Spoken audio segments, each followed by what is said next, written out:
and you're now telling me that you might lose, and he's saying that's unacceptable because you taught me that that's unacceptable. All that talk about never giving up was all lies. You never believed it yourself. And what you said to me, remember? Now is the time to do for yourself. There will be nobody halfway. If you want it, you gotta take it. You weren't talking about me. You were talking about yourself, weren't you? But he's so intelligent that he recognizes, you know what? I want my dad to know right now, this is a moment that I let him know. All I want to do is be with them. I want to let him know that I respect him and he's a winner to me. And he took that opportunity to do that, and he was smart enough to know that that might change the outcome.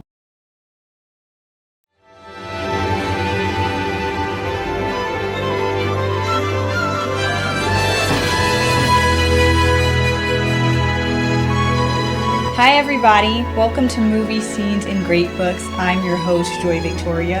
And I'm your other host, Christina Harris. And today we are covering a movie which I consider to be extremely underrated. We are going to be reacting to Over the Top. Over the Top is a movie that is partly written by Sylvester Stallone. I think it's really awesome that he's one of the screenwriters.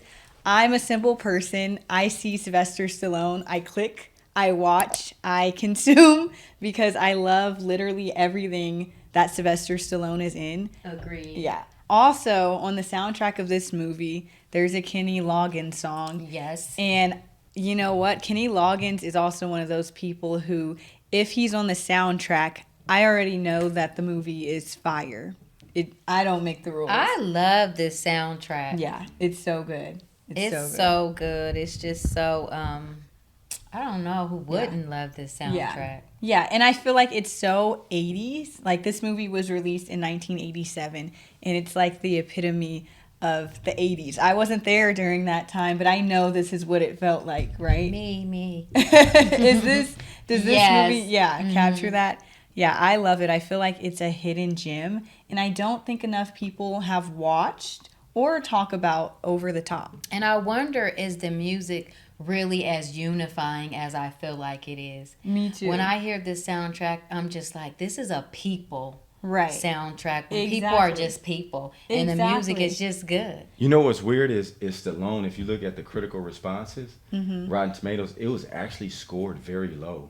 And also disgusting. Sylvester Stallone actually said himself that they have quotes on Wikipedia that he probably wouldn't have had so many rock songs throughout the film. What? Really? Yes. I disagree. So then, what genre of song do you think he would have rather used? Because if not... This is what he said. I'll read Yeah. it. He said, I would have made it less glossy and set it more in a urban environment, for one. Next, I would have not used a never-ending stream of rock songs, but scored music instead, and most likely would have made the event in Vegas more ominous, not so carnival-like. I wonder why he said that. Is it just marketability wise? Maybe it more resonates with him because I think he grew up in a more urban area. Like, I know his childhood was very raw. Like, if you listen to a lot of his interviews or just a lot of the ways he describes growing up in the area in which he grew up, he actually says that where he grew up kind of helped him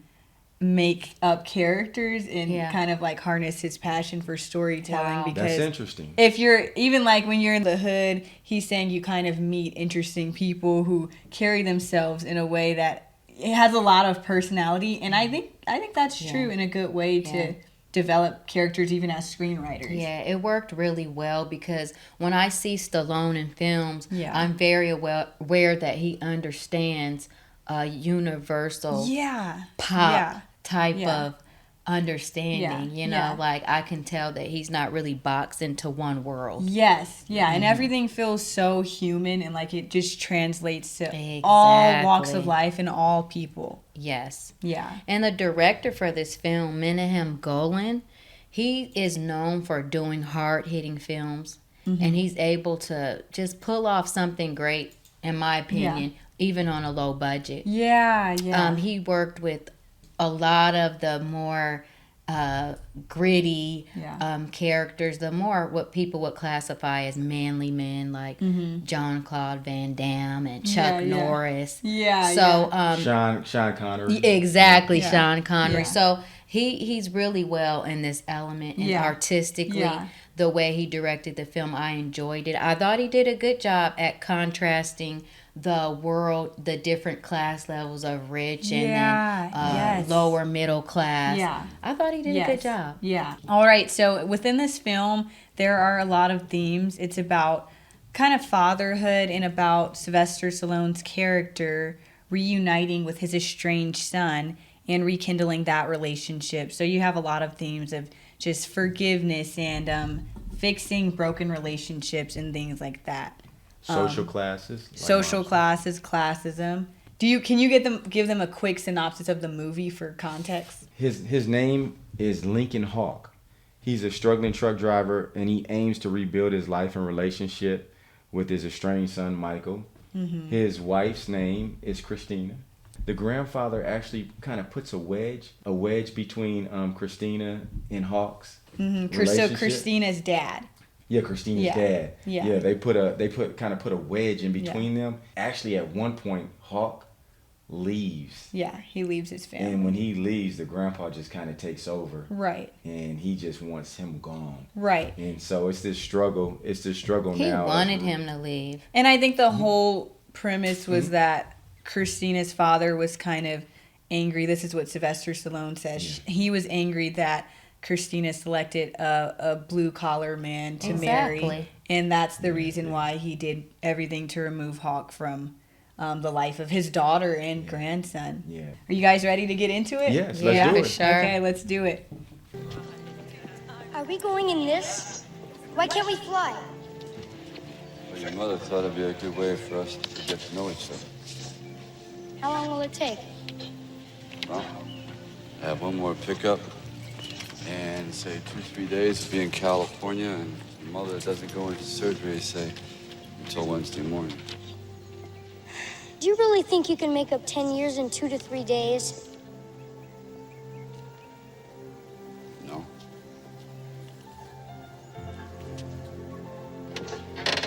Let me help you. I can do it myself.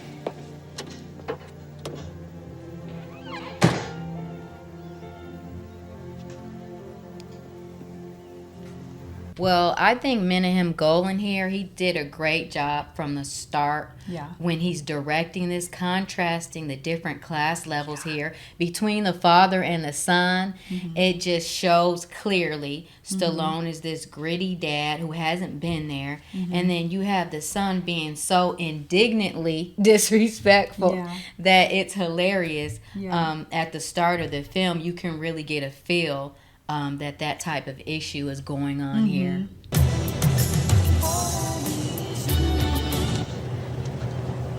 Mike, I think we're wearing out this knob here. Can I ask you a question? Sure. Are you still dealing drugs, sir? Are you? You think of that all by yourself, Mike? My grandfather gave me the facts. Truth is, I never did what your grandfather said I did, Mike. Only mistake I ever made was leaving. I admit that.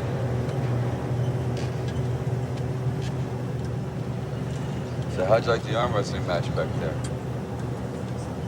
It's an experience. Sure was. Okay, so I think the interesting part about this scene is, first of all, when Michael just asks, "Are you still dealing drugs, sir?" And it's not even true, but it's just a narrative that his grandfather had propagated and told him for many years. And I think when you're young, it's easy to have assumptions about everyone around you and even the people who might have failed you or made mistakes regarding you. But I just wanted to ask you two, since you're adults, you've been living for a while, what things did you believe in your childhood that you only have come to understand now that you're an adult? Whether it was like shortcomings of people around you or just anything. What beliefs did you have as a child that you can only really fully understand and grasp now today being adults? Truthfully, I saw a lot of mistakes Yeah. in my neighborhood and at a young age. So maybe I didn't have that perspective that people were perfect or nothing near that. Yeah. So as a kid, you don't feel like you had any resentment against people, or you just didn't fully understand what situation people were in to make them behave a certain way or maybe treat you a certain way or others a certain way. You never really had any resentment against that. You just kind of understood it, you think? I mean, of course, there's things I didn't know everything as a kid, but as far as judgment of character and people's character, I never had the fantasy type of judgment of people. Maybe under 3. And then I learned different, like in a very poignant way. So after that, I didn't put much past people. Yeah. I was totally different. I was pretty critical. Yeah. So when I was raised up, since my parents separated, probably, I don't know, I might have been about 6 when my parents separated and eventually got a divorce. So from that time, I kind of had more of why does it have to be like that? And there was times I lived with my dad. So my dad never left me. So he was always there. I appreciate that my dad was always there. And then my mom was always there, except for about a year and a half when my parents split, because she couldn't afford to take care of us. But I remember moving with my mom when she finally picked us up about a year and a half later, after my parents broke up. And I was just so upset. I was mad at my dad a little bit. I was disappointed that we had to kind of be in a broken home.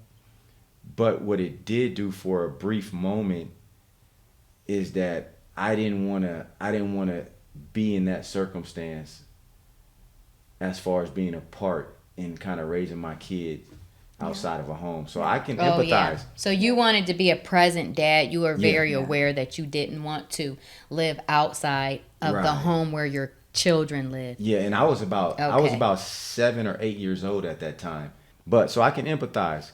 I'm not like him, but I was a child that kind of went back and forth between my mom and dad's house. Do you think that there was a specific age where you kind of arrived at an understanding of those childhood dynamics, or do you just pick up on it as you're growing up? Yeah, it's kind of like you get open, it opens up and you learn more things as you go. Yeah. It's not, of course, you're young, you're trying to get an understanding, and not only in your own home, you're seeing other people around you. So That's a there good was point. a lot of people whose parents weren't together in one area, and then where my dad lived, so we lived in a poor part of town with my mother. Yeah. And then I lived in a place that was a little better with my father. And so there was times that I was around more affluent people. And then there was times that I was around more people in the poverty line. Yeah. You know what I mean? Yeah. And so I actually felt the different social class dynamics that you see in this movie to some extent. What do you guys think are the most common misconceptions that most people have in childhood that they come to understand in adulthood? Maybe they think their parents won't make mistakes. Yeah. Maybe they expect a higher level of perfection because they're their parents. Yeah. Maybe kids Yeah. do that. Yeah. You know, I'm so thankful for my mom and my dad. I appreciate and I love them so much. And so it's actually helped me to be more empathetic, maybe merciful or gracious in my view of my parents as I become a parent myself. Yeah. So would you say that gratitude is the main thing that helps people or yourself to cope with childhood disappointment? Oh, I think it's way more complex than that. Yeah. I don't think a lot of kids have a concept of that it takes more than, it takes more than gratitude to accept people's flaws. You know, it takes a level of understanding, experiences, and wisdom.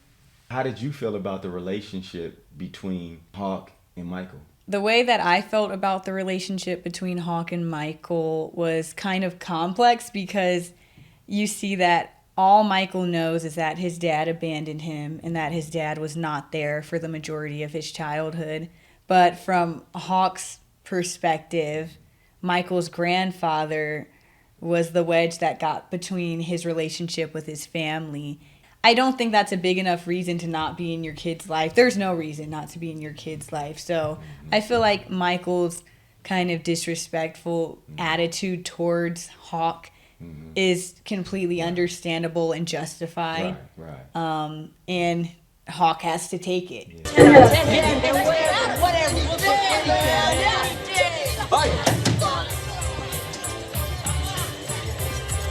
What are you trying to do?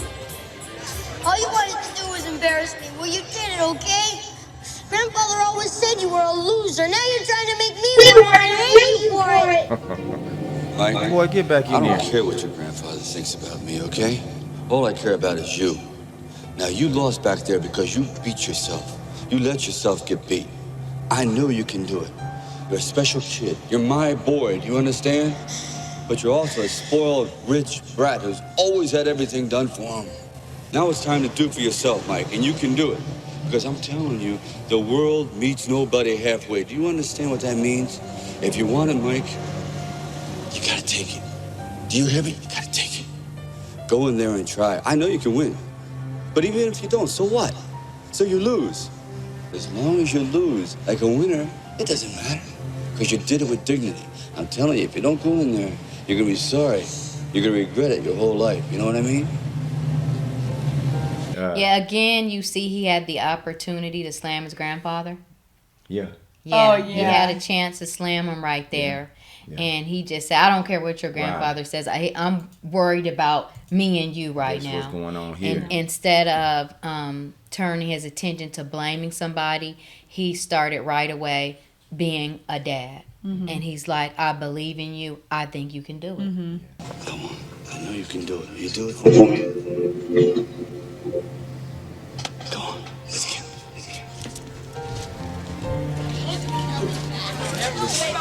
Your feet are twice as strong as his. You just gotta believe. You just gotta believe. You understand? All right? I thought you said he was strong. Well, my boy was just feeling generous. Now it's time to go to work.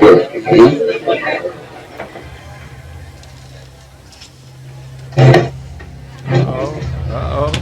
It's time to go to work. Oh, man. Don't turn the hat backwards. Does this kid really think he can take me? I don't think so. Chill. The table time. Smash him, Richie. This is gonna hurt, Grim. What do you think of that? I think your breath stinks. Go on. Come on, Mike. Come on. That's good, Mike. Come on, Mike. Come on. Hold him. Drop the weight. Hold it tight, Mike. Come on. Get tough, Mike. Pump it, kid. Pump it, kid.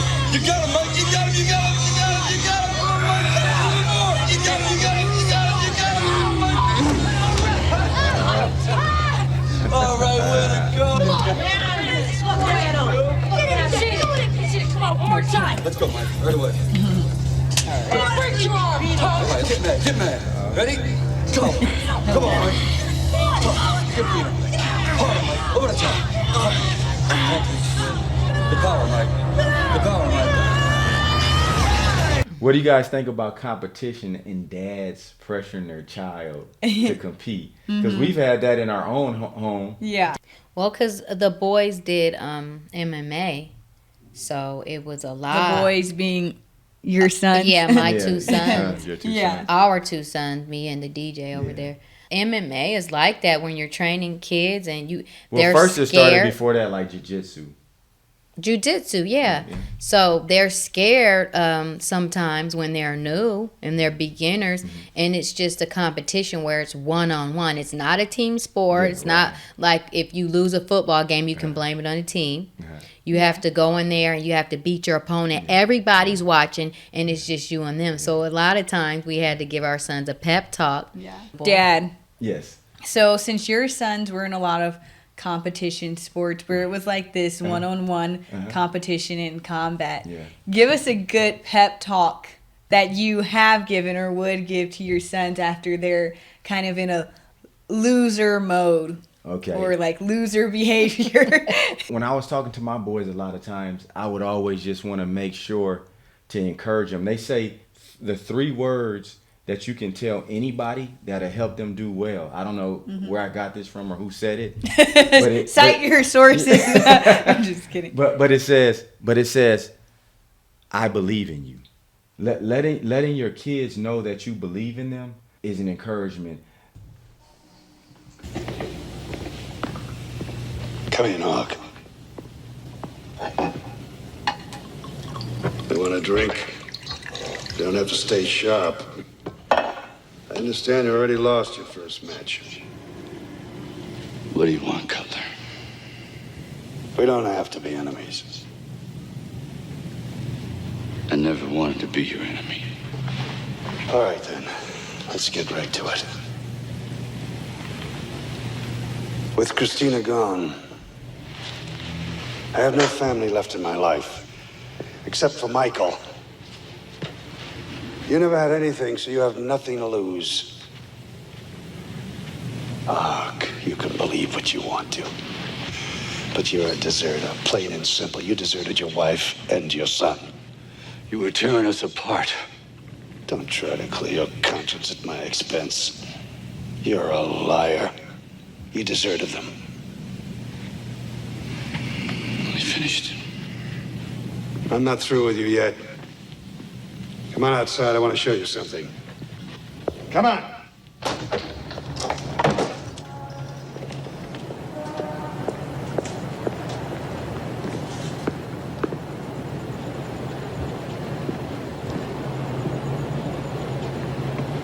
Down there in the parking lot, in front of the hotel.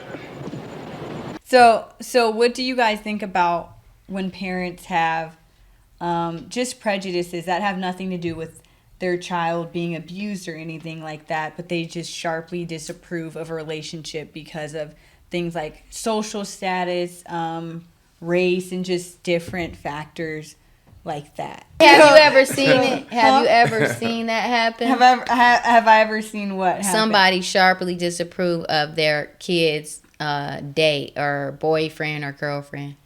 I've definitely seen that a lot, but I think there have been reasons where it's justified, and it wasn't things going off of just prejudices against like a social status or a race, but just actually things that maybe parents were concerned for their child's safety or concerned that their child wouldn't be treated right. So I think that's completely understandable and justified. But have y'all seen situations where it's like that's absolutely just not justified? Like the parent, that parent just doesn't like them. Just just for like shallow reasons. Yeah, I've seen it. I've seen it, and then I've seen the kids really resent the parent for that, and I've seen the kids just like keep picking people like that. Ooh, interesting. Yeah, I saw that. I've seen it, but I would say the majority of times, that's not the case. Yeah. I think most of the time, there's something wrong. Yeah. And I think parents kind of have insight or they know. Most of the times I've seen parents have problems with a relationship is because there's red flags. Valid. Yeah. Yeah, they're valid problems. Now, I've seen kids pass the parents' red flags and have some long-term consequences to that. So most of the time, I would say you could see the years of wisdom that a parent can just see somebody coming and they're just like, oh, no. Yeah. Like in this last match, I think I pulled a little too hard. And this guy I'm going against, Bull Hurley, he hasn't lost in about 5 years, and I don't know, he's good, Mike. He's real good. I just don't know. Are you saying you're gonna lose? Mike.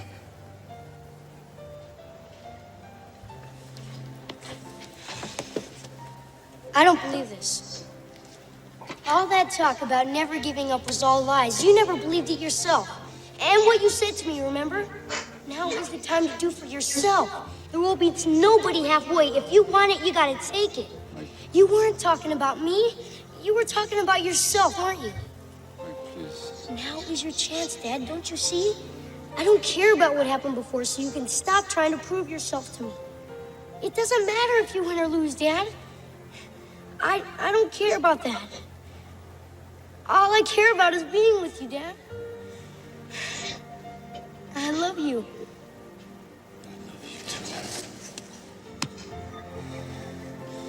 We'll try, okay? To give some context to this scene, Sylvester Stallone is in, or Hawk is in this arm wrestling tournament, and the whole goal is for him to win a substantial amount of money in a new truck so that he can provide for his family, essentially. And he's kind of banking on that to be able to take care of his child and get custody of Michael from the grandfather. So the stakes are very high. The stakes are very high. And I like the specific part where Michael says, "You don't have to prove yourself to me," because in one of Sylvester Stallone's interviews about this movie, he gives more insight to the character Hawk, and he says that Hawk abandoned his family because of his own feelings about his inadequacies. And when you put it that way, I think a lot of people abandon their families. It's not an excuse, but it's a reason. Because they feel inadequate. Yeah. So can y'all kind of speak to that? Well, first of all, I enjoyed this scene because, oh, how the tables have turned. Yeah. And they did such a good job with the dialogue, because this kid cracks me up. You see he's intelligent. He had a very good education. Right. Yeah. I love smart kids. Yeah. And he's here saying, "You wait a minute. You told me to believe in you didn't believe all of that, and you kind of feel like a loser." Yeah. And he's like, I'm not trying to hear that, because you told me to go in and do it again, and you're now telling me that you might lose. And he's saying that's unacceptable because you taught me that that's unacceptable. But he's so intelligent that he recognizes, you know what?